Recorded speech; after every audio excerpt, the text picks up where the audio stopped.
Hari Om Namaste.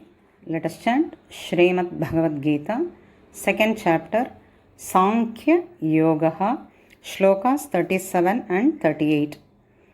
Hato va prapsyasi swargam, jitva va bhokshyase mahim, tasma duttishth kaunteya, yuddhaya kritanishchayaha, sukha duhke same kritva, लाभालाभौ जयाजयौ ततो युद्धाय युज्यस्व नैवं पापमवाप्स्यसि हतो वा प्राप्स्यसि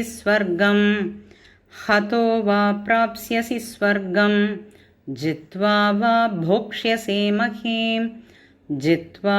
भोक्ष्यसे महीम्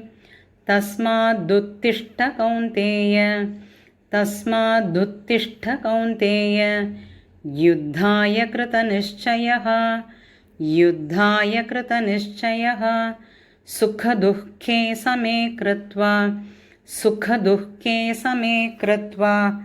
लाभालाभौ जयाजयौ ततो युद्धाय युज्यस्व नैवं पापमवाप्स्यसि हरिः ओम्।